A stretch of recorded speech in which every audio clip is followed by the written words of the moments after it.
Olá, galera, bom dia, bem-vindos aí a mais um Clube do Livro aqui no Dados Críticos. Estamos aqui hoje para falar sobre o livro E Não Sobrou Nenhum, da Agatha Christie, um livro que lemos em dezembro de 2023, caso você esteja ouvindo isso depois. É o último livro que a gente vai ler aqui para encerrar o nosso ano de 2023, em ótimo estilo, e a gente vai discutir um pouco sobre isso, né? Antes da gente começar aqui, quem vai ser a host hoje é a Carol, e vou começar com as apresentações com ela mesma. Carol, bom dia. Bom dia, galera que tá ouvindo a gente. Quem tá aqui agora nessa manhã quente de dezembro.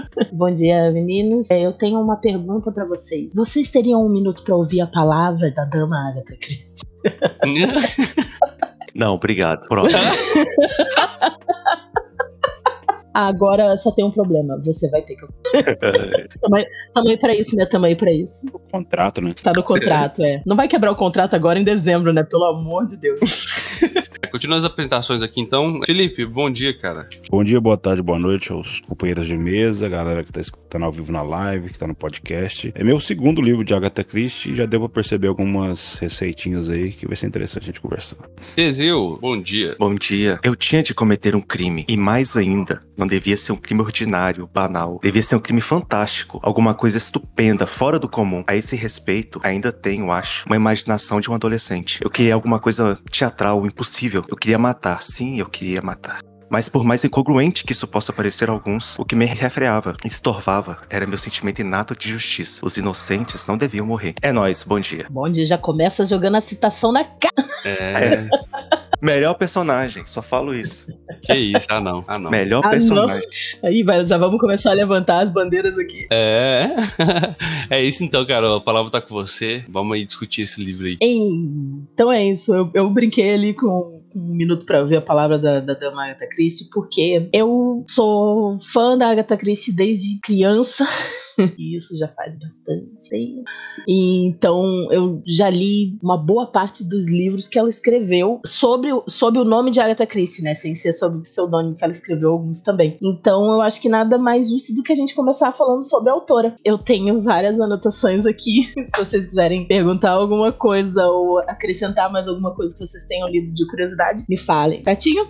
Certo. Agatha Christie nasceu em 1890 e faleceu aos 86 anos em 1976. Ela viveu 2 casamentos, um com o aviador Archibald Christie, que deu pra ela o nome famoso, né? E depois com o arqueólogo Max Mallowan. Ela teve uma única filha, a Rosalind, com o Christie, e trabalhou como enfermeira nas 2 grandes guerras. Ela deixou um legado de 66 romances policiais, 6 romances não policiais, 150 contos e outras coisas, né? Peça de teatro, participou de adaptação cinematográfica dos filmes dela, dos livros dela e por aí vai. Foram mais de 2 bilhões de livros publicados. Ela só é superada pela Bíblia e por Shakespeare, ainda hoje. Seus livros foram publicados em mais de 100 idiomas, o que torna ela a escritora mais traduzida de todos os tempos. Ainda. Cacete.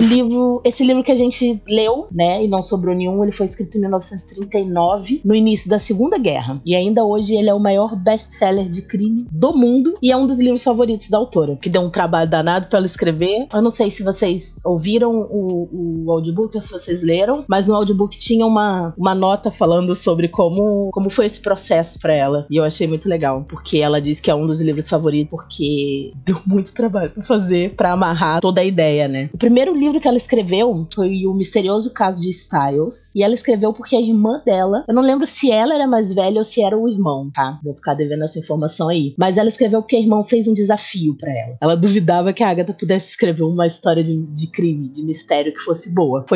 Esse que foi o pontapé, né? Na verdade, ela já gostava de escrever desde pequena. E eu acho que era muito do incentivo dos pais, que gostavam muito de histórias. Mas aí lançou esse desafio. Acho que já estava casada na época. E aí ela escreveu o livro como ela enviou para as editoras. E decidiu uma aceitar. Ela trabalhou com essa o primeiro livro com mais 4 livros. E ela não tinha um bom relacionamento com eles. Ela decidiu trocar de editora. E aí ela mudou para a editora que até hoje publica e distribui os livros dela, que é a HarperCollins, né? Hoje é HarperCollins. Antes ela tinha um nome um pouco diferente. Aí no primeiro livro que ela escreveu com eles, ela escreveu O Assassinato de Roger Ackroyd, que foi o livro que lançou a carreira dela de verdade. E é um dos meus livros favoritos da Agatha, eu inclusive já indiquei ele aqui no Clube do Livro. Que o final é bastante surpreendente. Eu acho que essa é a a coisa dos romances dela que fizeram mais sucesso. É essa coisa de você não esperar o que vem no final. Principalmente pra época, no ritmo da época de escrita, enfim. Eu acho que fazia bastante sentido e era bem diferente. Em 1947, a BBC pediu pra ela escrever uma peça de rádio, em homenagem ao aniversário de 80 anos da Rainha Maria. Se eu não me engano, era a avó da Rainha Elizabeth. A Elizabeth II, né? Famosa Betinha. E a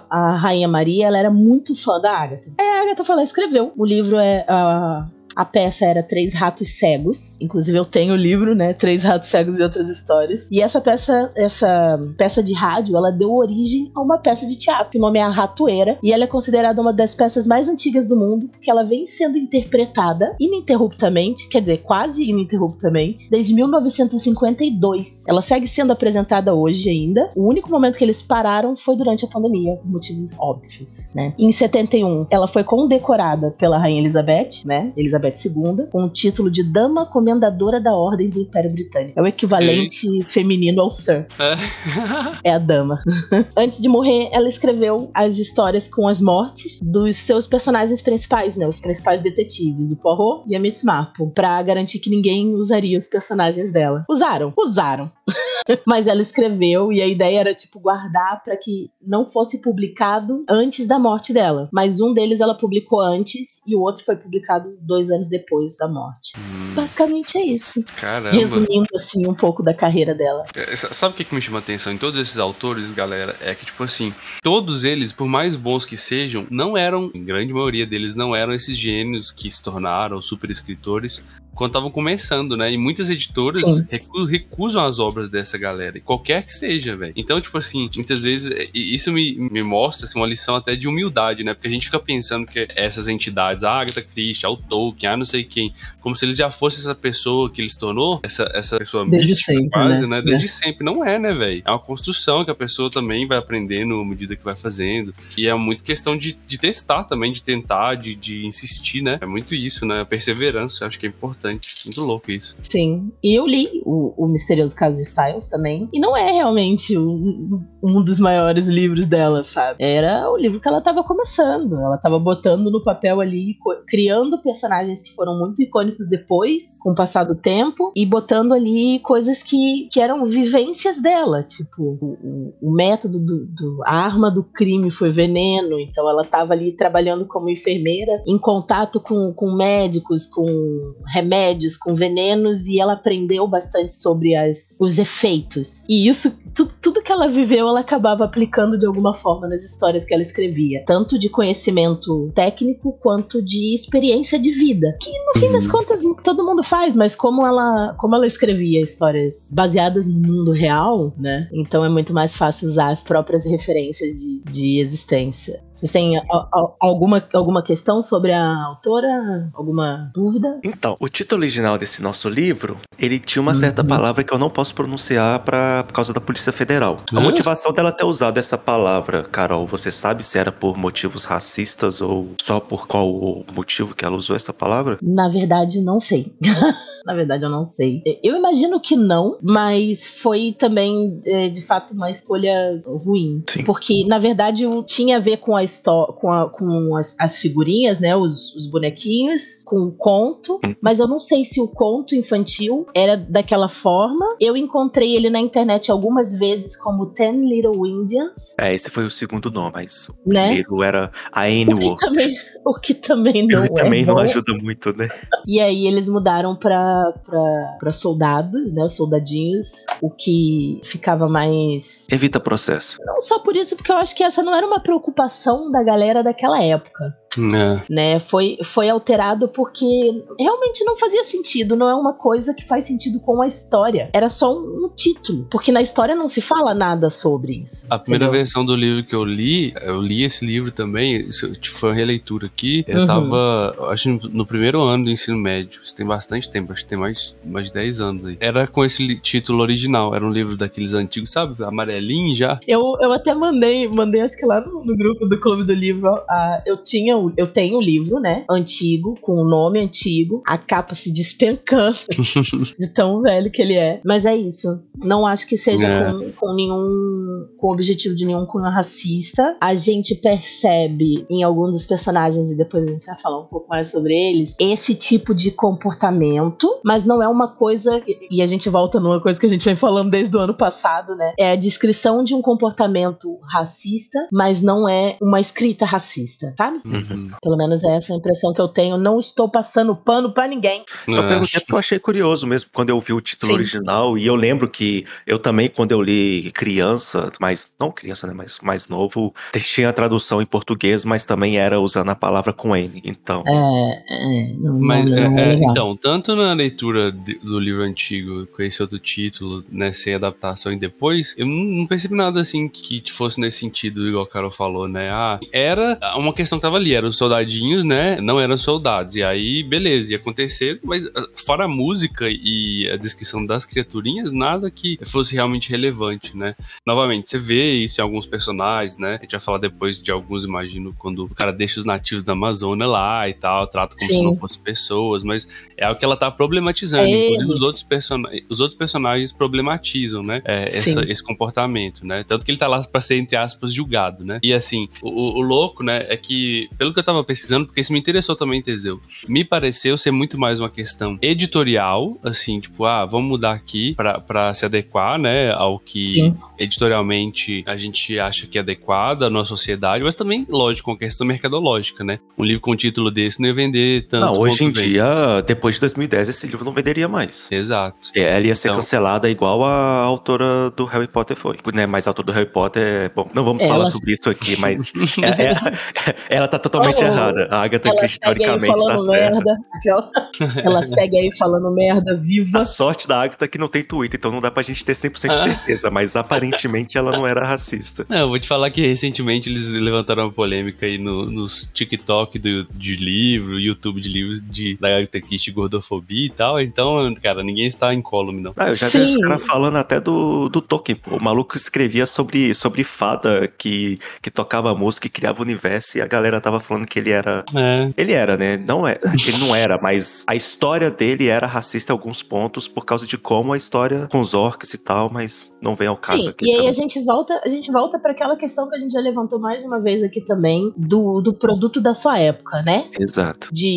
Da localização, do autor, da cultura local. Eu acho que nada justifica, mas faz com que as coisas tenham um pouco mais de sentido. Exato. Eu acho que assim, de uma forma ou de outra, é importante a gente fazer essa reflexão, tipo, beleza, o produto da sua época, ele usava isso e tudo mais, mas o próprio fato de já fazer isso, já é assim, é pensar pra além, sabe? Porque muitas vezes só se reproduz algumas coisas, produto de sua época, então tá liberado. Então, não necessariamente, né? Você entende o porquê que foi usado, como que foi usado. Tem gente passando pano pro Lovecraft, é isso.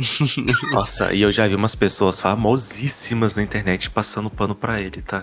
Mas é isso. Tem um comentário, um vídeo que eu vi ontem, do PH Santos. Eu fui procurar uma indicação pra ver um filme que eu tava procurando ver se compensava ou não. E ele falou um pouquinho que às vezes a gente não dá devido valor ao trabalho do editor. O editor muitas vezes tá lado a lado, às vezes, com o autor, pra fazer um livro ser bom, bom no sentido de durar vários anos, muito por causa disso. Às vezes o editor, ele dá tipo um palpite, não, porque você não muda esse sentido, inverte esse sentido aqui e tal. Então, às vezes, faltou talvez nessa primeira editora, nesse primeiro aí, talvez um tato do editor também. Que às vezes a gente não enxerga, como a gente tá dentro da história, a história vem da nossa cabeça, a gente tá com aquele, vamos dizer assim, né, aquele viés bem centrado. Vem uma pessoa de fora que pode enxergar de uma forma diferente, tá? Vou dar um respaldo.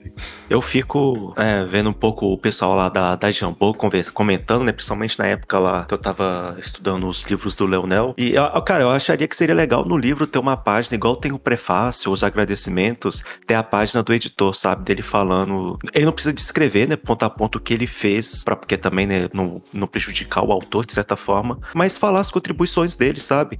Eu ajudei a adaptar alguns capítulos pra ficar mais fácil a leitura, eu regionalizei alguns termos por causa disso, alguma coisa assim, sabe? Pra gente, porque quem tá de fora não sabe o que o editor fez. Pra gente, o livro que a gente tá lendo foi 100% escrito pelo autor.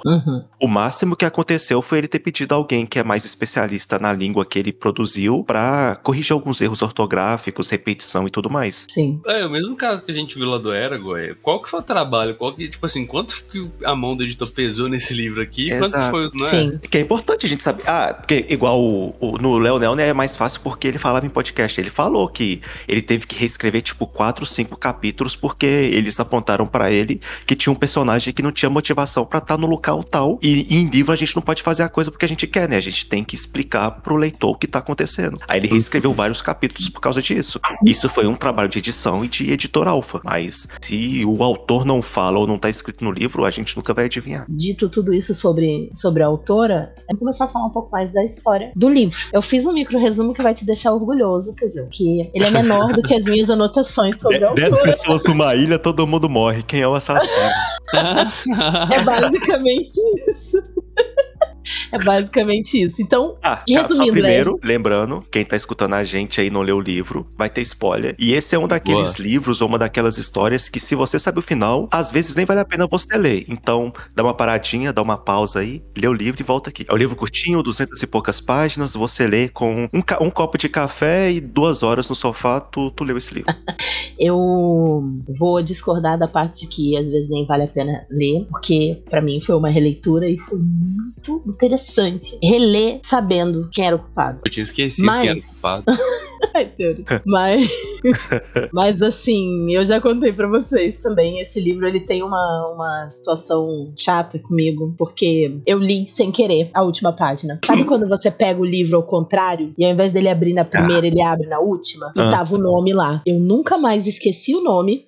Que ódio. E a experiência ficou esquisitíssima pra mim, porque eu não sabia o que ia acontecer, mas eu sabia quem era. E aí eu fiquei assim, mas não morreu todo mundo? Ele literalmente, ele só mostra, né, tipo, quem ele só assina, só dá o nome no última frase mesmo, né, a última palavra. Sim, a última palavra do livro é o nome do assassino. E eu li. Muito bom, Carol. Parabéns. Parabéns. Foi feito exatamente pra punir essas pessoas que olham a última página. É, exatamente. Agatha Christie visionária. Tem muitos autores que fazem isso. Eu acho que se eu fosse escrever um livro, eu faria a mesma coisa. Tu quer saber a última página, não quer? Então toma aí, ô bonitão. Aí. Eu sou o destruidor de mundos aí pra você, ó. É, bem isso. Mas enfim, resumindo o livro, eu fiz uma pesquisa extensa sobre a sinopse dessa história e era tudo uns negócios gigantescos, assim, eu falei, gente, vamos reduzir. E aí eu montei a minha aqui, com base nisso. Então assim, 10 pessoas, elas são convocadas por motivos variados pra passar uma temporada numa ilha que tava super badalada, né, a tal da Ilha do Soldado, a convite dos misteriosos anfitriões, senhor e senhora Owen. Já na primeira noite, eles foram surpreendidos por uma voz que parecia vinda das paredes, lançando sobre eles acusações de crimes que a maioria deles afirmava não terem cometido. Que um ou outro confirma, né? Só enquanto eles estavam de início, né?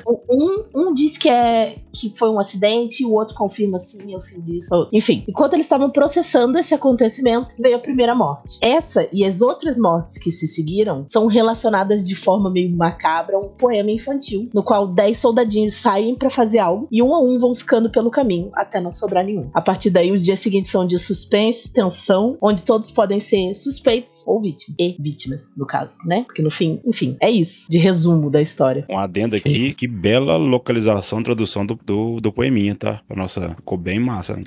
Dos soldadinhos? Fazer essas rimas em português aqui é embaçado, mano. Eu imagino. Porque eu não vi como é que é a estrutura dele em inglês, né? Mas tá muito bem encaixado mesmo. Inclusive, eu tinha colocado a minha citação pra depois, mas eu acho que vale colocar já aqui o conto, né? O poema infantil. Uhum. No caso, isso tem no quarto de todos os 10 convidados, né? Os 10 habitantes da Ilha do Soldado. E tem na mesa da sala de jantar também as figurinhas, né? Dos soldadinhos. 10 soldadinhos saem pra jantar. A fome os move. Um deles se engasgou, então sobraram sobraram 9. 9 soldadinhos acordados até tarde, mas nenhum está afoito. Um deles dormiu demais, então sobraram 8. 8 soldadinhos vão a Devon passear e comprar chiclete. Um não quis mais voltar, então sobraram 7. 7 soldadinhos vão rachar lenha, mas eis que um deles cortou-se ao meio, então sobraram 6. 6 soldadinhos com a colmeia, brincando com a fim. A abelha pica um, então sobraram 5. 5 soldadinhos vão ao tribunal ver julgar o fato. Um ficou em apuros, então sobraram 4. 4 soldadinhos vão ao mar, um não teve vez. Foi engolido pelo arenque defumado, então sobraram 3. 3 soldadinhos passeando no zoo, vendo leões e bois. O urso abraçou um, então sobraram 2. 2 soldadinhos brincando ao sol, sem medo algum. Um deles se queimou, então sobrou só um. Um soldadinho fica sozinho, só resta um. Ele se enforcou e não sobrou nenhum. É macabro. É cabuloso. E tem uma questão também aí, né, que é uma questão de tradução, que é essa questão do arenque, né? É algo que às vezes aparece, né? Toda vez que fala o que é o arenque, do peixe defumado, não sei o quê, tem uma coisa na língua inglesa de modo geral, que o red herring, né, que é o arenque vermelho ou o arenque defumado, como muitas vezes o pessoal traduz, ele geralmente é usado como um sinônimo de uma pista falsa, tá? Isso é muito importante, até pra história. Eu não sei o motivo específico disso, mas esse red herring aí é algo que sempre aparece em vários livros, né? Tipo, o arenque é uma pista falsa, por algum motivo, né? Talvez até por esse livro, pode ser. Não sei. Quem sabe, né? Ele foi escrito foi pelo menos publicado, né? Em 39, faz bastante tempo, faria sentido. Nas minhas anotações, eu botei na ordem o contexto histórico e ambientação. Como eu já tinha falado antes, né? O livro ele foi publicado em 1939, no início da Segunda Guerra, mas ele não se passa no meio de guerra nenhuma, né? Eu não sei se no livro tem alguma explicação de quando a história se passa. Na maioria dos livros dela não tem. Fala lá no início, o ano acho exato. que é 1939. Por aí. Agosto de 1939, se eu não me engano.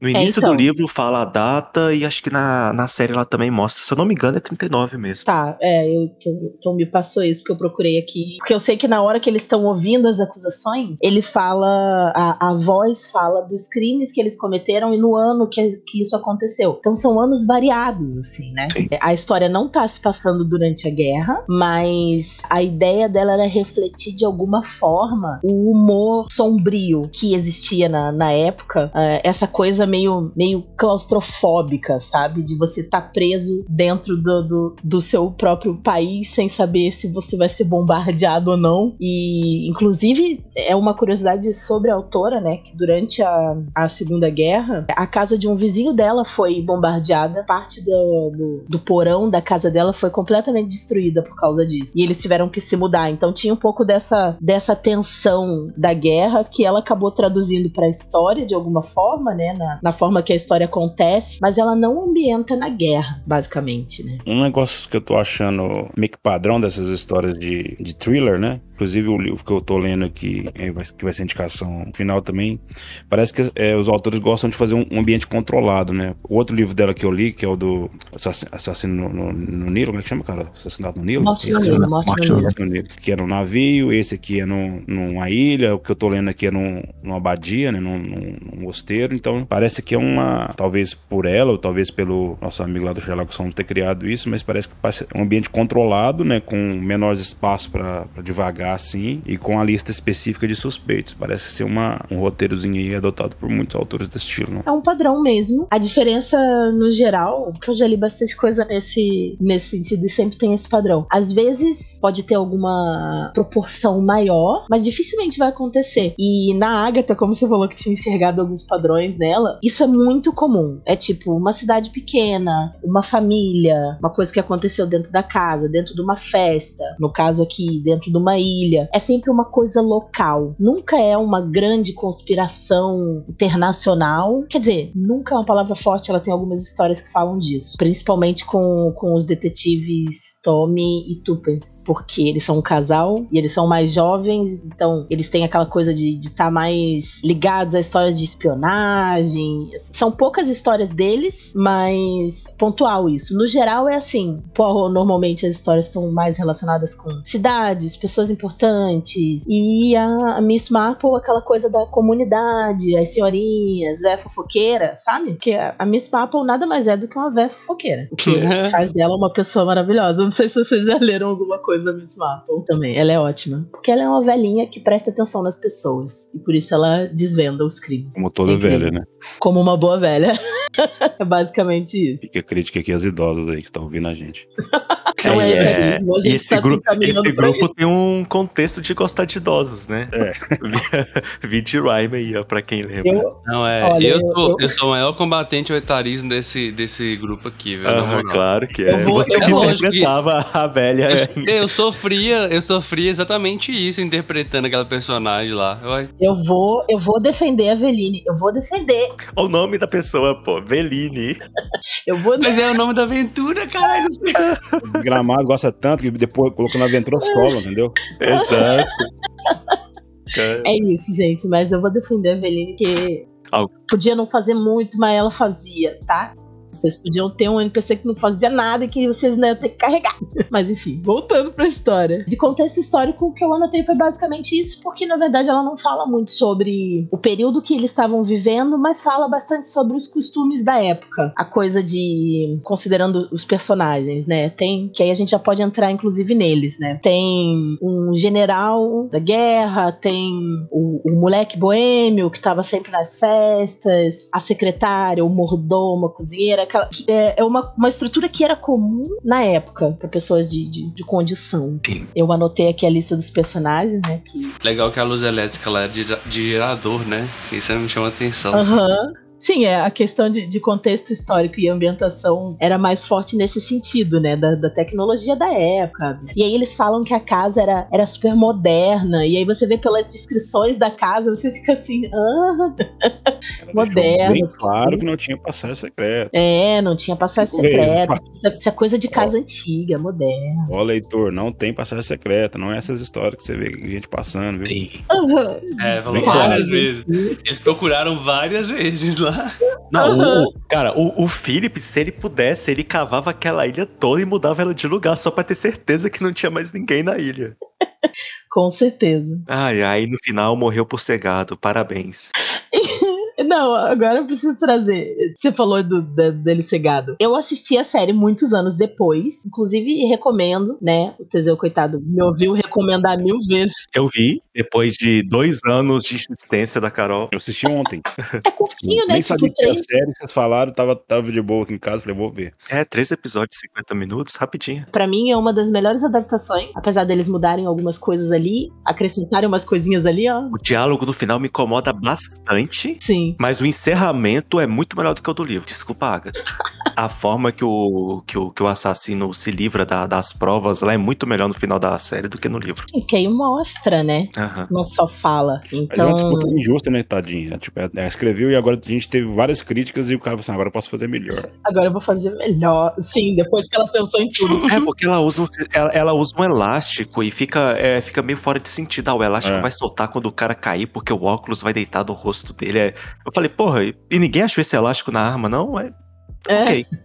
Ok. Exatamente dos caras especialistas ver que o cara atirou atirou com a bala numa angulação diferente, pode suspeitar de suicídio. Sim. Mas falando que você tava falando que ele era gado. No livro, eu não me lembrava que eles tinham essa relação próxima. E aí, relendo, eu falei, faz sentido eles terem aumentado a ligação dos dois ali pra acrescentar um tchananã que não tinha no coisa. Eu não sei a motivação, talvez por quem a personagem era, mas a série, de certa forma, eles deram um protagonismo pra ela, e consequência, o Lombard, que tinha tido uma interaçãozinha com ela, meio que virou um parzinho romântico, né? Ficou interessante, não ficou ruim, não. Lombard é o assassino de 21 pessoas. É o mercenário. O que tem a arma. Sim, o único lúcido lá que realmente fala, eu matei 21 pessoas, porque eu matei, tamo junto. Era eles ou era eu, basicamente. Vocês são hipócritas e é isso, tô junto. E se o assassino vem atrás, tô esperando ele aqui sentado. Ele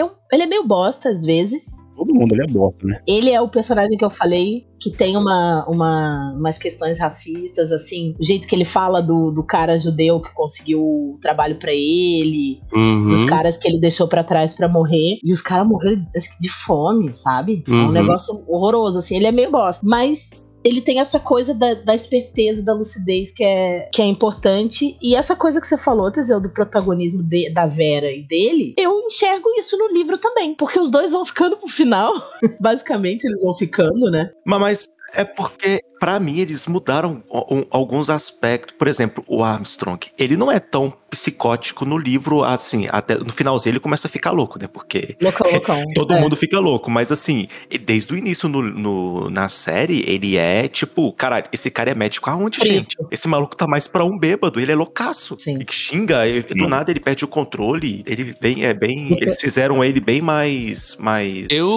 Grande parte do livro, eu achei que era ele que era o assassino. Eu fiquei com quase certeza. Eu falei assim, esse maldito que é o assassino. Faz sentido, né? Porque ele é o cara que vê quem morreu, quem não morreu. E, tipo assim, ele é teoricamente, ele é a pessoa com mais conhecimento ali, né? E ele deu remédio pra mulher. Exatamente, por isso que eu descartei 5 de cara, assim. Uhum. Talvez não por questão de lógica do negócio, mas lógica de como funciona. Porque, por exemplo, eu descartei os dois casal lá o mordomo e a esposa dele, porque, tipo assim, e seriam os principais suspeitos. Os caras estavam aqui, foi o cara que tocou o disco lá, assim, tá muito fácil, mas não vai ser ele. O médico tem acesso a todas as drogas, as injeções, então, tipo assim, é um recurso que eu usaria como autor pra dar uma despistada pra galera. E foi exatamente o que ele fez. Vai ter uma arma que vai matar um suspense que é tão assim. Eu já fui descartando assim. Sobrou pra mim a véia, a mulher aí, a secretária. E o nosso amigo lá, o juizão, né? Porque também o cara da Scotland Yard, ex-guerra também, tipo assim, ok. Aí eu fiquei com os 3. Aí quando eu vi lá que um cara morreu com machadada, eu falei assim, não vai ser essa véia nem a pau, que ela não tem nem calo na mão, então nunca pegou no machado. Sobrou só a tricota, que é uma beleza. A menina e o nosso amigo lá, o juizão. Aí eu fiquei com os 2. No final vai dando a entender que é o Lombard, porque sempre que descreve o juiz, fala, ele é todo corcunda e não sei, apesar de falar que ele tem olhar de serpente e tal. Descreve, assim, ele fala que ele é o vilão desde o início, mas em nenhum momento, ao mesmo tempo, fala que ele é o vilão. Aí a gente pensa, ele é o juiz, então todo mundo olha pra ele como se fosse um carrasco, de boa. Deixa eu só listar os personagens aqui, pra gente contextualizar a galera que tá ouvindo. Eu vou falando deles na ordem que eles apareceram no início da história, que foi conforme eu fui anotando. Tem o juiz Lawrence Wargrave, ele disse que recebeu uma carta de uma amiga convidando ele pra passar esse período na Ilha do Soldado. A Vera Claythorne, que é a secretária, ela foi contratada pela tal da Nancy Owen. Inclusive, a jogada do nome, chega uma hora que você fala assim, cara, isso é óbvio. Mas é por causa do nosso conhecimento, da nossa vivência, né? Sim. No meio da tensão, você não percebe. E a pessoa tem que saber um pouquinho de inglês também. Eu nem lembro como é que eles fizeram no livro em português, mas eu acho que ainda fica... Botaram em inglês e explicaram, né? Unknown ficaria, né? E aí botaram como desconhecido. Falar pra vocês que eu curti isso, eu curto esses anagramas assim, cara. Legal, né? Eu acho massa. E tanto ele quanto ela, né? Ele era Ulrich Norman Owen. E a Una Nancy Owen. Enfim, aí tem o Philip Lombard, que é o mercenário. Pra mim, eu entendo ele como mercenário, né? Ele é um mercenário. Que ele foi contratado por intermédio de um conhecido pra poder ir pra esse lugar, se preparar pra confusão. Por isso que ele levou a arma. A Emily Brent, que é a personagem mais desagradável. Nossa, ela é... A véia solteirona. Ela é insuportável em vários aspectos, cara. Na série também, inclusive. Sim. Bom trabalho da atriz, inclusive. Nossa, você olha pra ela, você tem vontade de socar.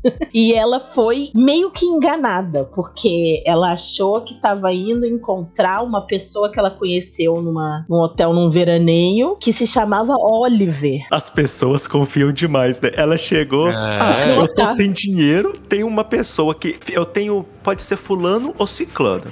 Eu vou, né? É de graça mesmo, passar as férias numa ilha. Tá famosa no jornal, eu vi ali. Vambora.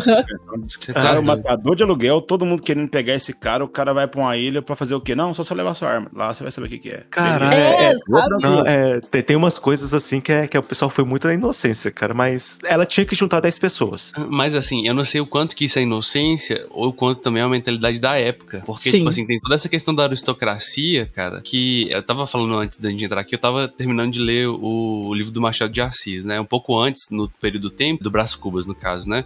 E tem toda essa questão da alta sociedade, né? Entre aspas, o povo ali. Assim, confiar um no outro, sabe? Ah, você aqui é de uma família nobre, você é um grande senhor, uma grande senhora, sabe? Vai pelo nome, né? Tem essa parada, assim, tipo, tá doido? Quem, em sua consciência de uma família nobre, vai fazer algo ruim, sabe? E a ilha era famosa porque tinha uma pessoa rica que fazia várias festas lá antigamente, né? Então, exato, é disso que eu tô falando. A mentalidade de hoje em dia é que, assim, gente ruim tem em qualquer lugar, né? A gente percebeu isso, né? Mas talvez na época não fosse tão claro isso, assim, né? Era a mesma coisa, né? Mas é como se, sei lá, a galera lá no Belvedere te chamasse pra passar as férias no iate com eles. Eu não sei, eles não vão querer me matar, né, velho? Eu sou só Referência muito localizada. Referências locais. Para pra Escarpas do Lago, passar o final de semana que tá de boa. Continuando aqui, o personagem que aparece logo depois é o General Macato. Coitado, o bicho já tava meio pancado, né? Ele já chegou meio pancado lá. Foi convidado pelo Owen como se eles tivessem tido algum contato. Ele encontrou alguns amigos de guerra também, né? Praticamente todo mundo foi isso. Foi aliciado achando que ia encontrar amigos ou ia encontrar uma festa, né? Maravilhosa. Igual o Marston achava que ia ter Tony a Marston, festa. Ele foi lá, porra, velho, vou pegar geral, vou cheirar, vou beber. Ele foi com esse objetivo. E aí chega lá o onde, velho? É Por isso muito que ele boa fala, eu vou beber. A descrição dele chegando, nossa, parece um deus nórdico, é uma divindade se aproximando. Eu acho que a ideia dela era fazer, tipo assim, é o Thor chegando com os bodes puxando a charrete e raios soltando. Porque a descrição lembra muito das histórias do Thor. Os bots, meu Deus, tá. Depois do Tony Marston, né? Na série bota o carinha do Crepúsculo lá. Isso aí. Não era o carinha do Crepúsculo. Não, eu faço mesmo, maquiado. Sim, né? Bota ali um... Pra mim foi o pior casting, foi o Marston. Tipo assim... Sim, é um moleque não conseguiram retratar o que na minha cabeça deveria ser. O Lombard era mais interessante que ele. O Armstrong era mais interessante que ele. Até a véia chata era mais interessante que ele. Nossa. Ele ia durar pouco mesmo. Aí depois dele veio o Blor, que se apresentou como Davis. E ele aparentemente estava ali. É outro personagem meio irritante. Não, ele tava ali. É burro, né? Na verdade. Todo mundo se apresenta sobrenome e nome. Aí o cara chega, meu nome é Davis. Todo mundo desconfia do cara. Como assim seu nome é Davis? Cadê seu sobrenome, irmão? O que você tá escondendo? Aí ele, enfim, se apresenta como Davis. O cara Davis. é detetive da polícia. Deveria ser uma pessoa, assim, né? Que sabe se camuflar e manipular as pessoas e tudo mais. Ele, no caso, era um péssimo profissional. A gente descobre depois, que ele não é exatamente um primor na polícia, né? E ele tinha sido basicamente contratado pra investigar essas pessoas. Tanto que ele já chega com uma lista de nome, de onde que veio, referências, né? E aí, por último, os Rogers, que é o mordomo e a cozinheira. A Ethel e o Thomas. Isso. E aí eles também foram contratados pra trabalhar na casa. Chegaram 2 dias antes, deixaram tudo esquematizado. Foi isso. Teve algum personagem que vocês gostaram mais ou que vocês odiaram muito? E por que é a Emily Brand? Qual foi o personagem que vocês mais gostaram e o que vocês mais odiaram e por que é a Emily Brand? Olha, eu acho interessante o Philip, porque ele tá de boa. Quando, né, rola o jantar lá e tem a gravação com a acusação, todo mundo fica em choque, fingindo, não, eu sou inocente, eu sou uma pessoa pura. Eu sempre ajudei as pessoas, eu doei meu dinheiro pra ajudar a caridade. Ele, não, eu realmente matei e tamo junto, mano. Beijos. Eu precisava de dinheiro, eles estavam no meu caminho, faria de novo e nada me incomoda. Eu achei interessante, não sei se é a Vera, é aquela que mata a criança. É a Vera. É a Vera. A Clayton. Tipo assim, eu gostei muito até níveis de profundidade, né? Porque em certo sentido ela faz isso por outra pessoa, a outra pessoa, por quem ela fez isso, larga ela. Que ele percebe, né? Isso, e o mais louco é que, tipo assim, ela tá o tempo inteiro lidando com isso, tentando se isentar da culpa, sabe? Eu não fiz isso por mim, eu fiz isso por outro. Mas ela fez pra ela. Sim, ela fez pra ela, mas ela tenta o tempo inteiro durante o livro. Ela tenta jogar a culpa, Exato. né? Ah, eu Exato. deixei ele rico, eu ajudei ele. Aquela criança era uma criança que ia fazer isso uma hora ou outra. Sabe? Então isso eu acho que Sim. vai dando um nível de profundidade, tipo, pô, legal, né? E até porque, no final, como o jeito que ela morre, né? Aí faz sentido. Eu acho que essa profundidade foi dada exatamente pra que o jeito que ela morre no final fizesse sentido. Nossa, a descrição do Wargrave, da cena dela se finalizando, cara, que coisa maravilhosa, velho. Ele descrevendo. Exato. É muito bom. Eu gostei do Gizão. Pra mim, ele é o melhor Exato. personagem. O Wargrave, ele é, de longe, o melhor. Eu também Não tem gostei como. mais dele. Tudo que ele faz, ele fingindo ser só um Quem juiz, que é o Ar? Quem que é esse? é o juiz, É o juiz. Ah, o assassino. Tá. Porque, né? spoiler! Meu Deus, meu Oh Deus. my God, eu já avisei no início. Quem ficou aí escutando tá aí de avisado. orelha, é nóis. Exato. Meu Deus, o spoiler. Cara, eu Sim. confiei que ele era assassino quando ele tenta assumir a posição de organizar o suspeito e quando ele coloca como suspeito como primeiro. Sim. Porque ele já tira a atenção da polícia e fala, filha da puta, esperto, né?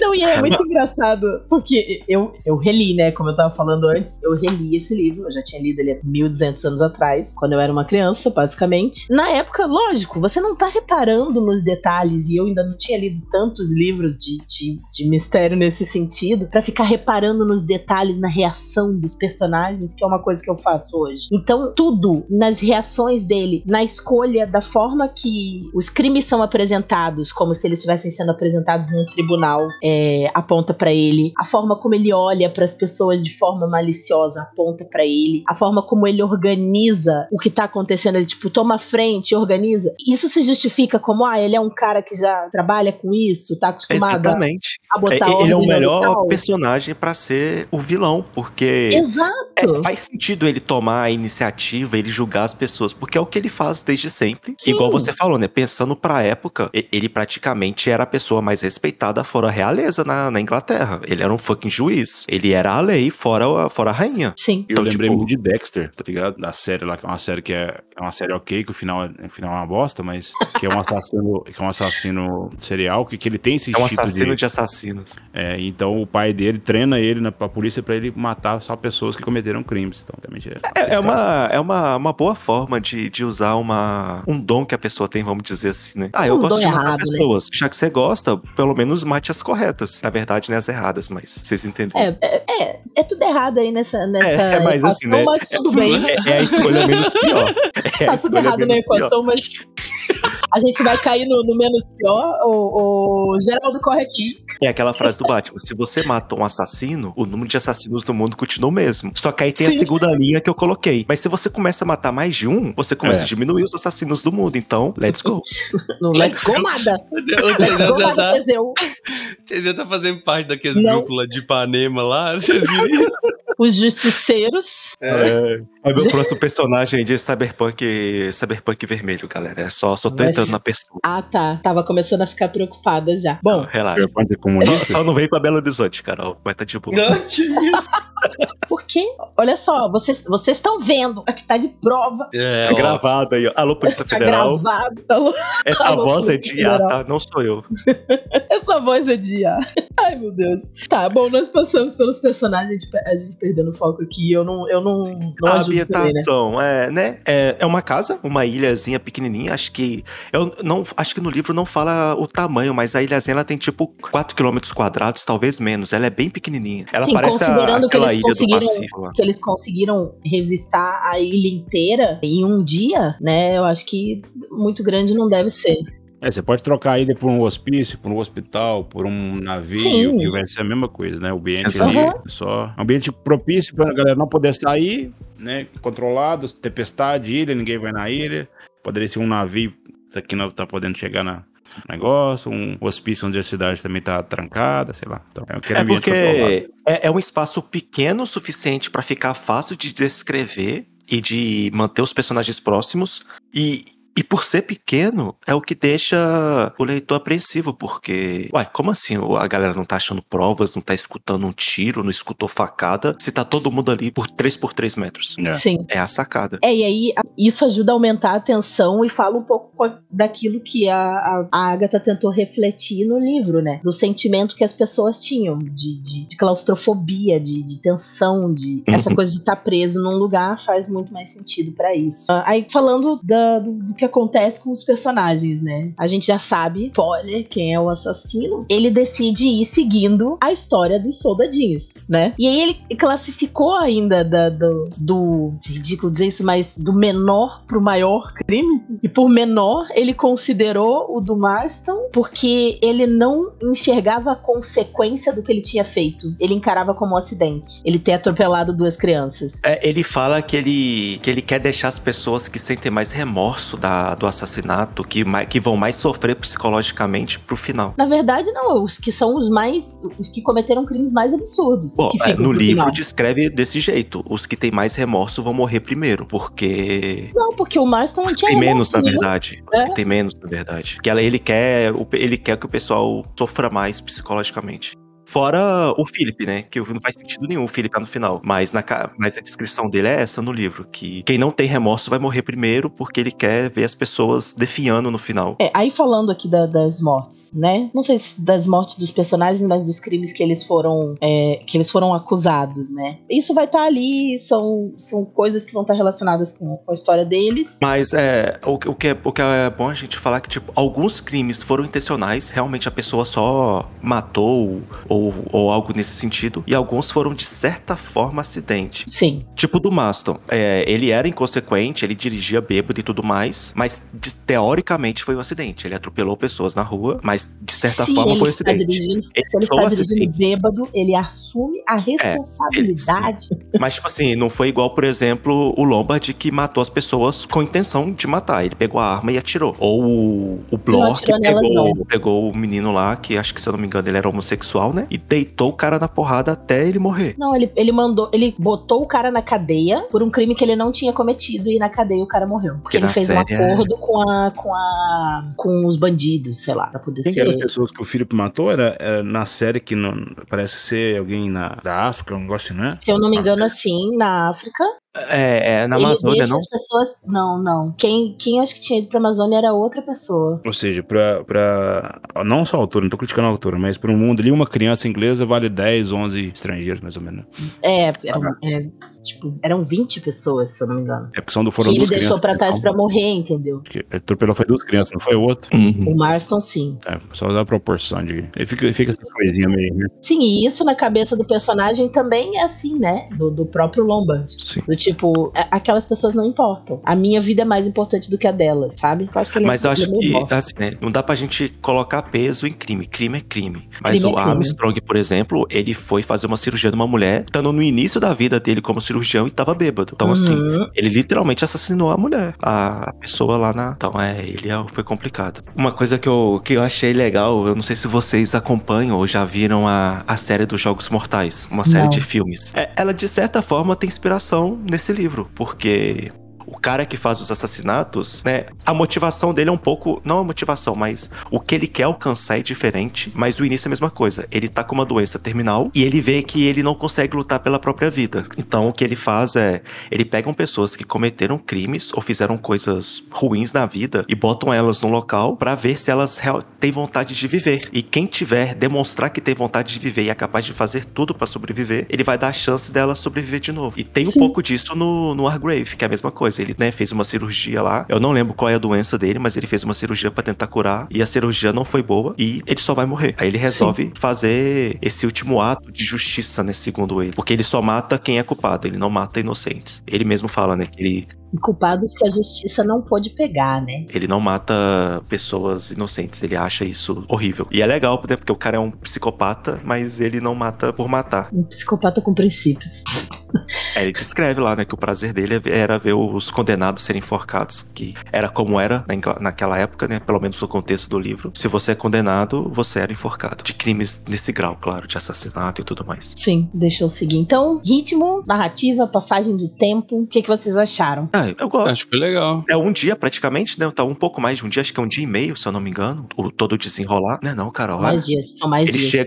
Eles chegam no dia 12 morre um, eles dormem. Eu acho que chegam a uns 4 dias. Acho que eles dormem várias 4, vezes. 5 dias. Uns 4 ou 5 meses. Meses? É tipo um final de semana. Mesmo. Né? Não, mesmo. Não, mas eu não lembrava que era muito dias, não, porque eles chegam, acho que no dia 12, aí tem as primeiras mortes à noite, aí já na segunda noite já é quando o Armstrong é morto, pô. Não, são 2 noites e 3 dias. Não, tem o café da manhã que o carinha é morto lá, e eles ficam comendo um café da manhã que o cara fez, aí depois eles fazem um improvisado. Porque eles começam com na mesma noite, na noite do dia que eles chegam, a morte do Marston, a senhora Roger fica loucona, e aí levam ela pra dormir, ela não acorda no dia seguinte, eles continuam funcionando ali normal durante o dia, perto da hora do almoço, se eu não me engano, eles encontram o general, eu acho. O general, aí passa mais um dia, eles fazem aquela coisa toda, antes Não, primeiro o Rogers morre, e no mesmo dia que ele morre a Emily Brand também, aí eles fazem aquela coisa de revistar os quartos, no dia seguinte o Armstrong desaparece, e aí vai, tipo, ladeira abaixo, né? Primeiro morre, né? Na teoria, o juiz, aí depois o Armstrong desaparece, e aí fica o Blore, a Vera e o Lombard. Se considerar que o Armstrong, né, o médico, e o Hargrave, que é o juiz, não são os assassinos, a sacada deles é maravilhosa. Sim. Vamos fingir que você foi assassinado. Eu, como sou médico, sou o cara que vai avaliar seu corpo, então ninguém vai me contestar, e você fica livre pra procurar o assassino enquanto ninguém sabe que você tá vivo. Tipo, a ideia é maravilhosa. Pena que era o assassino. Pena que... Agora, quem deu a ideia? Foi o juiz ou foi o médico? Isso não ficou claro. Foi o juiz.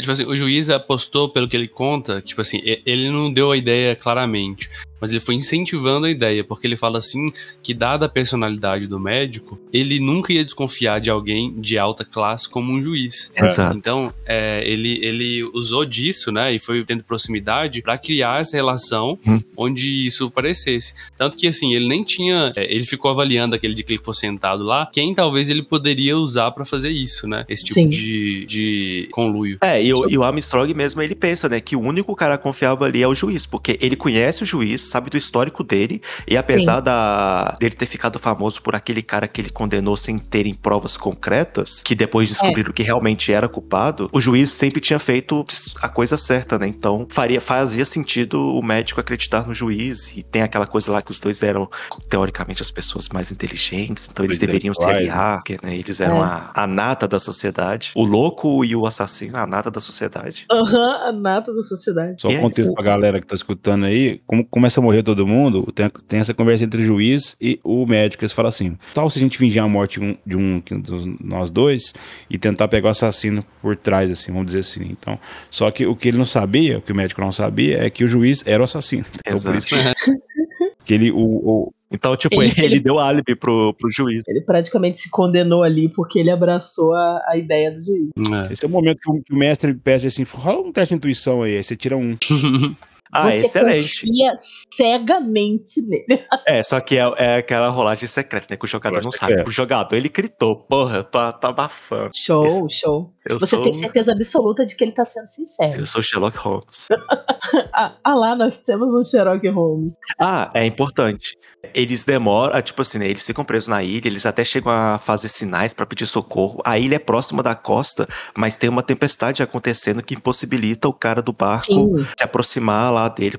Porque a ilha era assim, se eu não me engano, né, ela não tinha rádio, só que o carinha do barco, ele ia todo dia lá na parte da manhã, ele levava comida, as correspondências e pegava qualquer pedido ou coisa que o pessoal mandava. E fazia isso todo dia. Mas ele recebeu também uma recomendação pra não ir, porque tava acontecendo algum tipo de brincadeirinha. Ia ter uma festinha lá. Só que ele desconfiou, que não era, né? Ele desconfiou porque era um grupo de pessoas completamente aleatório, que não fazia sentido. O cara vê uma senhora de idade, um cara com uma muleta, fala, o que vai rolar aqui, meu Deus? Porque ele tava acostumado só com a nata da sociedade lá, festeira, participando da ilha, né? Sim, levar gente famosa. Fixa uma bíblia. Um senhor de idade, caralho, que festa que é essa? Ele tava acostumado com aquele errado. livro lá, Nossa, qual que é o nome do livro, gente? Que tem até aquele filme do Leonardo DiCaprio. O Grande Gatsby. Isso, ele tava acostumado com as festas do Gatsby. E aí do nada aparece um monte de velho aposentado. Ele, uai, o que essa galera vai fazer? Uns tipos estranhos. E aí, né? Enfim, e aí, além disso, né? Além da tempestade que aconteceu, o Narracote, que era o barqueiro, ele tinha recomendação pra não ir. E ainda disseram pra ele, e o gato não suspeitou, era que não é pra dar atenção nem se as pessoas pedirem socorro, porque faz uma brincadeira. É porque já falaram que eles iam fazer tipo alguns jogos, né? E aí ele suspeitou por causa do conjunto de pessoas. Aí, só que ele não pôde ir quando eles mandaram pedir de socorro por causa da tempestade. Aí ele chegou assim que a tempestade acabou. Mas Tá, todo mundo morto. quando ele chegou, Too já late. tinha sido too late. Uma coisa que me incomodou foi a questão de usar, né, a cantiga aí e os soldadinhos. Não isso, né? Isso foi uma tacada, né, genial pra mim ali. Só que a mulher já desconfiou já na segunda. Tudo bem que a mulher tava meio assim, né? E como é mulher, né? A galera lá da alta sociedade. Então, eu falei assim, o que essa secretária tá falando aqui? Mas não a partir sei da se quarta né? morte... Ela tá sendo histérica, A partir da quarta morte, o soldado médico também já começa a desconfiar. E ninguém tenta fazer um plano, os intelectuais, a galera, pra tentar pegar esse assassino baseado no que seria o próximo, entendeu? Mas talvez seja uma crítica. Talvez é uma crítica, tipo assim, beleza, o pessoal se diz tão intelectual, mas nem pra fazer isso, sabe? Pode ser isso também. Sim. E também é aquela ideia de, isso é óbvio, mas eles estão sob pressão, né? De ter um assassino entre eles, então... Eu lembrava, Felipe, exatamente disso, que quem tinha reparado no desaparecimento dos soldadinhos era a Vera, mas Sempre no livro ela. a primeira pessoa que chama atenção pra isso é o Roger, o mordomo. E aí ela é a primeira a surtar com isso. Depois que o Rogers aparece com o machado na cabeça, ela é a primeira a surtar. E aí ela começa a gritar, cadê a abelha? Onde é que tá a abelha agora? Porque nós vamos tudo morrer. Bem louca. E uma coisa que eu achei muito legal é que reflete bastante não só os costumes ingleses, mas o que se fala de ingleses em geral, é essa necessidade de ser controlado em qualquer situação. Então, tipo, eles tinham acabado de encontrar o Rogers com um machado de lenha na cabeça, e aí, beleza, vamos fazer o café da manhã. As mulheres vão pra cozinha, preparam o café, a Vera tá lá toda maluca. A Emily tranquilona, passando um chazinho dela. Todo mundo aqui, senta, né, na mesa. Não, a gente já tá todo mundo se descabelando. Inclusive, vamos sentar separado. Eu fico aqui na minha sala com meu chá, vocês vão fumar cachimbo lá fora. Ia dar uma briga do cacete. Pô, ninguém sai desse lugar. Isso aí é foda. Aqui no Brasil, tipo assim, pega uma corda, amarra todo mundo, ninguém vai pagar junto. Ia todo mundo ficar do lado de fora da ilha lá, meu filho. Um de frente pro outro. O que dorme morre.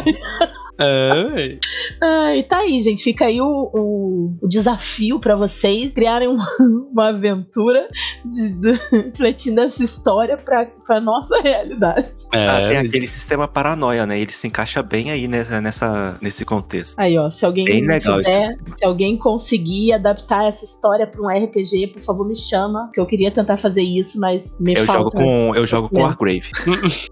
Tu quer ser assassino, né? Não, eu quero ser o cara que vai ficar vivo até o final, pô. Mas quem fica vivo até o final? Bom, ele fica. Ele é o último a morrer, ué. Errado não tá. Podia ser o Lombard, podia, mas o cara é gadão, então deixa pra lá. O nome do livro é E Não Sobrou Nenhum. E não sobrou nenhum. Nem você vai sobrar. Mas se ele tivesse ido embora de barco e tivesse trago um corpo pra fingir que era ele, tava de boa. Ele que foi bobo. Foi bobo, inocente. Onde ele ia esconder esse corpo se todo mundo tinha revirado essa ilha, homem?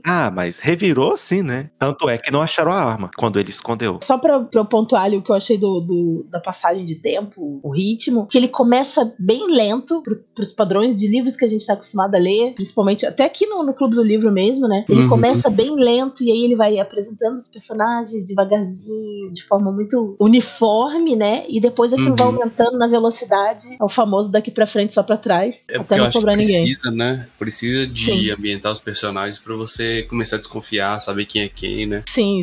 Então, o plot a gente já falou bastante sobre ele, né? O fato de que o juiz juiz é o culpado, né? Mas tem uma coisa, eu até notei aqui sobre as pistas que estavam lá o tempo todo, foi uma coisa que eu já falei. Eu, apesar de ser, tipo, a maior fã de Agatha Christie que vocês vão conhecer, se vocês conhecerem outra mais fã do que eu, me apresenta, porque eu quero ser amiga dessa pessoa. Mas hoje eu confesso que eu não gostei muito da forma que é explicado tudo o que aconteceu, sabe? Numa carta? Essa é uma crítica minha também. Porque aí ficou uma coisa meio assim, eu sou o super assassino fodão que ninguém vai descobrir o que eu fiz, então eu preciso enviar uma carta. E fica um questionamento muito sério. Ele colocou essa carta numa garrafa e jogou no mar. Essa garrafa não podia ter quebrado?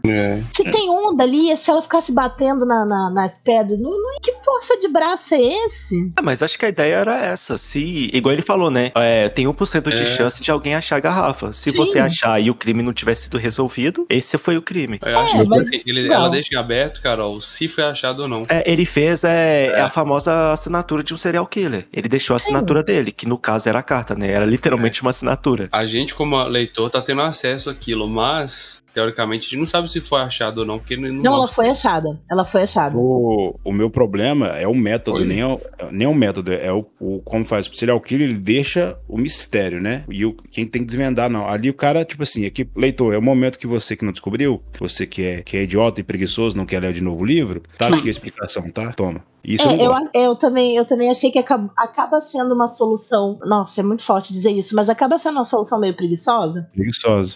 Porque, tudo bem, ela não queria estender mais isso pra mostrar os policiais desvendando, sabe? Mas, sei lá, eu acho que acaba sendo. Não chega a ser anticlimático, porque é legal saber tudo o que aconteceu e da forma que aconteceu, mas realmente a forma que eles adaptaram isso pra série depois é melhor, porque aí vai mostrando, né?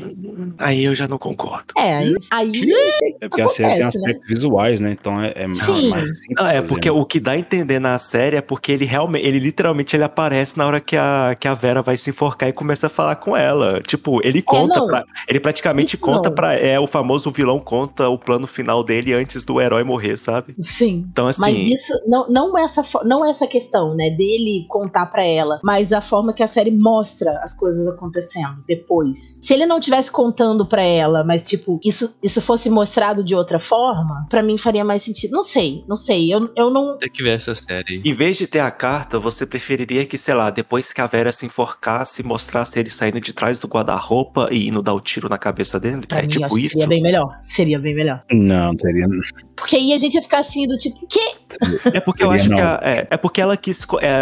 Ela é. Como é que eu posso dizer? Aquela pessoa orgulhosa da própria história. Então ela quis contar como que ela pensou que ele causou cada morte. Tipo assim, aqui eu usei fígado pra fingir que eu tava machucado. Aqui eu levei ele pro. Caralho, esqueci o termo em português.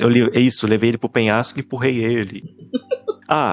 Eu só deixei que a própria consciência dela e a sugestão de deixar a cadeira e a corda preparado, ela ia se enforcar por causa da culpa e não sei o que. Então, assim, eu acho que ela era só a pessoa que tava orgulhosa da própria história que escreveu. Aí ela quis contar como que ela pensou essa história. Sim. Eu acho que poderia, por exemplo, um personagem começar a ligar os fatos no final. Tipo assim. Sim, tipo um detetive, perceber que eles não revistaram direito o juiz, né? Tipo assim, perceber que o juiz que tava indicando as ações, meio que perceber. E quando chegar lá pra confirmar se o cara tava morto, ver que tava vazio e depois o cara, sei lá, assassinar. Tipo, isso era uma solução, mas eu também não sei se ficaria tão bom. Talvez o Lombard, só no pensamento dele, né, já que ele se demonstrou ser o mais sagaz, apesar de ter até detetive no meio deles. Tipo, pensando, parece o juiz, mas ele tá morto, não faz sentido. Como que... Tipo, sabe, ele pensando assim, e se ele tivesse fingido que morreu? E nesse momento, quando ele tem a sacada, e se ele fingiu que morreu? Aí, na hora que ele olha pra trás, que a Vera puxou a arma pra atirar nele, ele olha lá pra cima e tá o juiz em cima do penhasco assistindo. Aí no que ele fala, calma, Aí ela vai e atira nele e é isso. Encontrando soluções. Mas, né, o livro foi escrito há 200 anos. A gente tá aqui... Não 200, né? Porque você falou que ela é de 1800, na minha cabeça foi Quase automático. 100, quase 100. Mas já tem quase 100 anos. É de 39, se eu não me engano, novembro de 39. Então tem quase 100. Alguma curiosidade, gente, sobre... Sim. Eu tava olhando o termo lá, o Red Herring. Provavelmente ele foi cunhado em 1807 por um jornalista inglês chamado William Corbet. E ele usou o Red Herring pra distrair um cachorro de uma lebre nesse artigo que ele escreveu. E aí ficou nisso. É tipo uma distração, uma pista falsa. Então provavelmente foi daí a origem do termo. Boa, valeu. Interessante. Boa. Bom saber porque isso aparece em várias, até no várias RPG histórias. mesmo, tá? Sim. Até no RPG aparece isso, um Red Herring. Tem vários easter eggs, galera, tipo, em jogos, filmes e tal, que quando aparece uma pista falsa, aparece um peixe, tipo, na parede, sabe? A coloração vermelha, né, a Isso, fotografia da imagem muda. Tem vários easter eggs, assim, que, tipo, é uma questão de linguagem, a gente não usar isso em português, né, às vezes pode até perder. E aí é interessante saber. Então é isso, galera. Fiquem atentos nos livros, nos RPGs, nos jogos. Fiquem de olho na truta cabeçuda. Tá bom. Porque ela é vermelha também, pô. Tá bom. Só quem jogou sabe quem é a truta cabeçuda. É um termo estranho de falar em português, mas é isso. Salve pro Wilson, inclusive. Quase morreu afogado. Tava nu e quase morreu afogado. Na neve. Enfim, eu tenho uma curiosidade. Na verdade, são duas curiosidades sobre a autora. Tô roubando aqui, tô roubando. Além das coisas que eu já falei, eu tenho duas curiosidades sobre ela. Uma é que ela criou uma personagem, não tá nesse livro, mas ela aparece em vários outros livros, que se chama Ariadne Oliver. E ela é basicamente a Agatha Christie dentro dos livros dela. Ela encontrou uma forma de botar ela mesma nas histórias. Ela é uma autora de livro de mistérios, que odeia fazer aparições públicas, como a própria Agatha odiava, enlouquecida por maçãs, como a própria Agatha também, e ela era uma grande amiga do Poirot, que é o principal detetive dela. Então é muito legal. Ela gostava tanto das histórias dela, que ela arranjou uma forma de fazer parte. Eu tenho uma curiosidade também, eu pensei uma aqui agora. Todos os livros da Agatha Christie, pessoal, foram escritos primariamente, assim, em inglês. Bom. E todos os livros da Agatha Christie, eu posso afirmar, aposto aqui com vocês, foram escritos no século XX. Boa. Nossa, verdade. Não, mas vocês estão rindo, mas, pô, é interessante. Tá bom. Ai, que viagem, desculpa. Só pra fechar aqui, eu tenho uma última curiosidade, é que ela se envolveu numa história de mistério. Quê?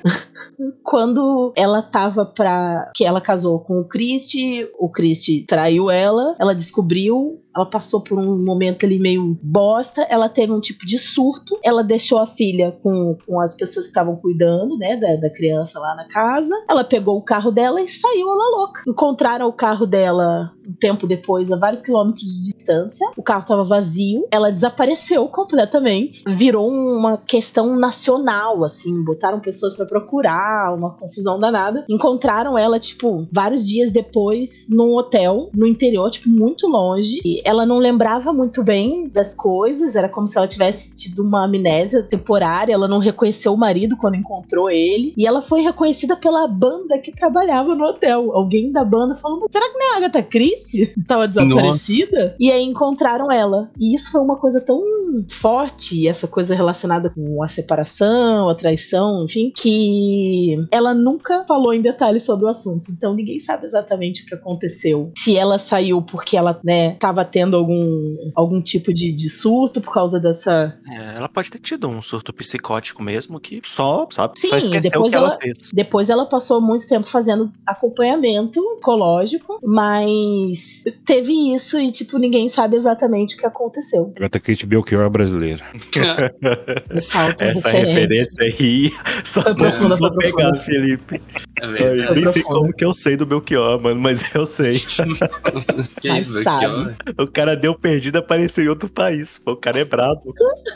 Então aí a Agatha Christie já fazendo... Belchior maior que Agatha. Porque ela não saiu do país, né? Ela ficou ainda em algum lugar na Inglaterra.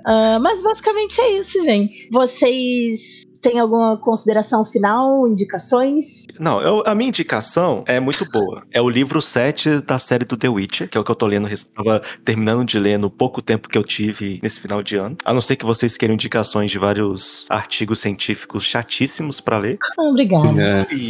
Mas esse livro da Agatha, eu recomendo. Eu gosto dele. Ele não é, nossa, o Orconcourt, o maior livro de mistério policial da Terra, mas ele é um livro legal. Foi um livro que me introduziu à autora. Se eu não me engano, até ao gênero, porque eu acho que eu li Agatha Christie antes de ler Conan Doyle e o Sidney Sheldon, entre outros. Sim. Segundo o Guinness, ele realmente é o maior. Ele é um livro redondinho.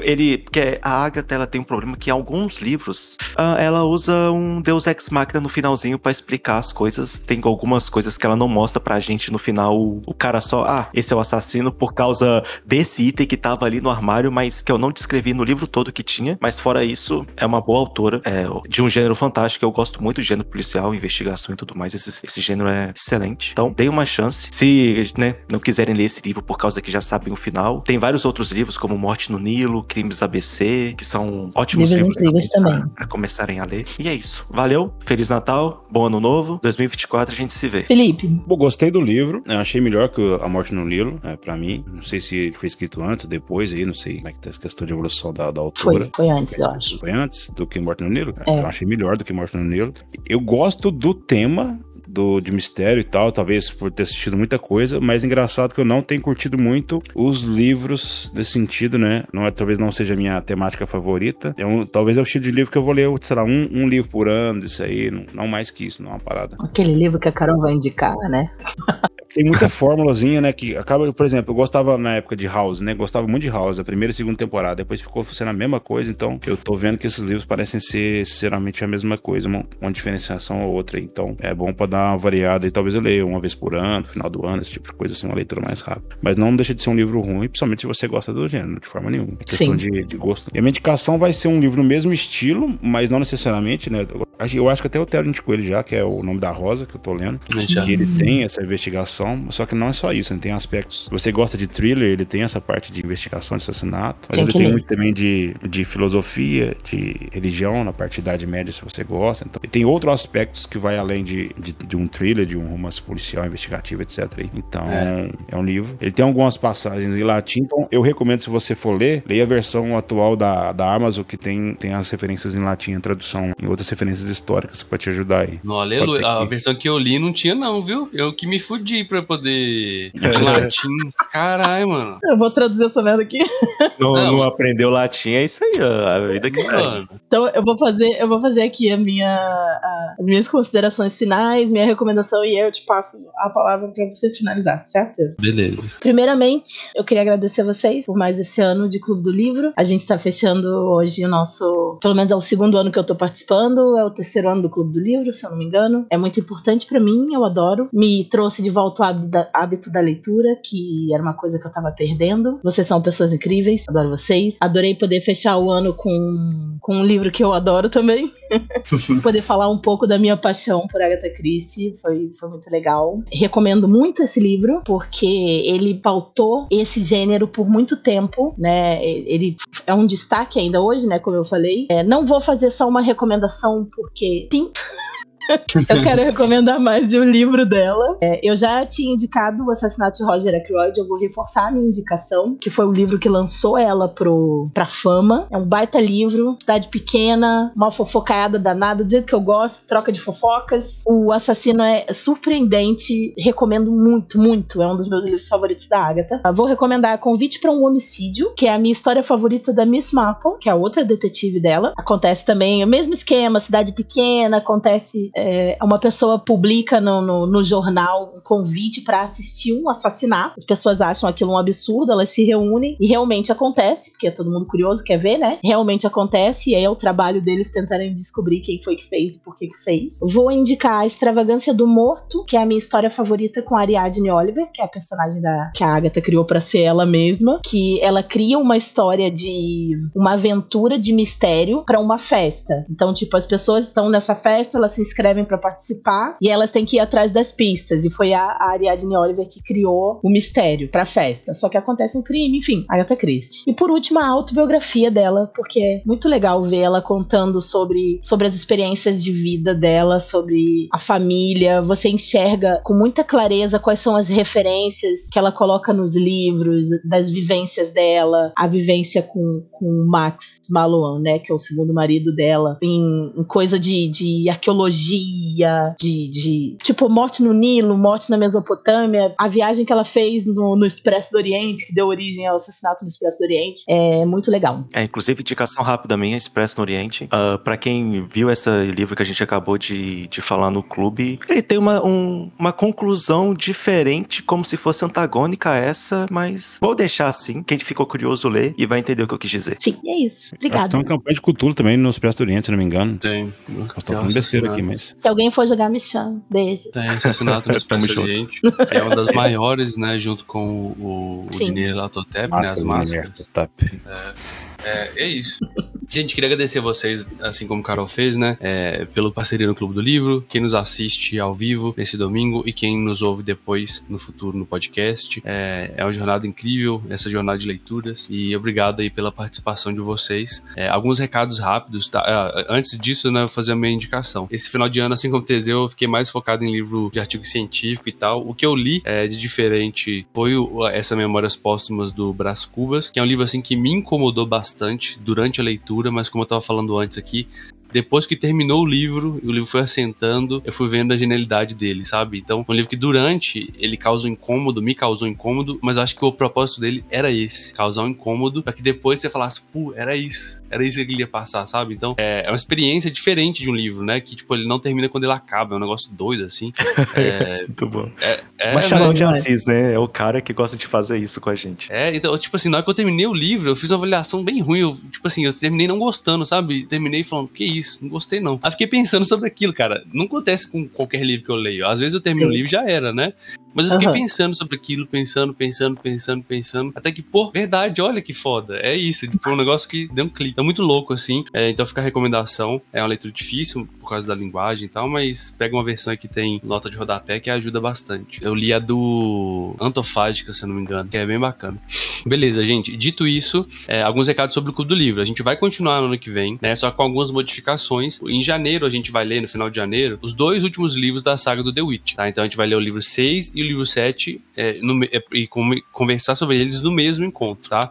Então quem quiser acompanhar conosco aí em janeiro, final de janeiro, meu presente de aniversário vai ser esse encontro aí. Olhem com cuidado, porque tem o 8º livro, mas ele é no passado, ele não faz parte da saga principal, é o 6º e o 7º, não é o 8º. Isso aí. Muito bom, porque o último é dividido em 2, né? Sim. Então tem uma versão que é dividida em 2, então é 6º e o 7º. É a Torre da Andorinha e a Dama do Lago. A Dama do Lago, isso mesmo. Então é isso, pessoal. Aí, a partir de janeiro, a gente vai dar uma pausinha, né? Espero que breve no Clube do Livro, pra gente voltar e conseguir publicar todos os podcasts lá e ficar em dia. E a partir daí, a gente vai voltar a cada encontro, né? Fazer uma votação ali entre a galera do clube, qual vai ser o próximo livro, né? A gente já conversou isso aqui, não vou ficar dando detalhes não, mas já tem um método que a gente estabeleceu aqui e a gente vai testar nesse próximo ano. Dito isso, galera, queria desejar um Feliz Natal, Feliz Ano Novo pra todos vocês, né? A gente tá aí em dezembro, finalzinho. Obrigado novamente por essa jornada. Continue aí no Dados Críticos, sigam o canal, sigam as redes sociais aí da galera também. Um grande abraço pra vocês. Tchau, tchau. Tchau. Falou.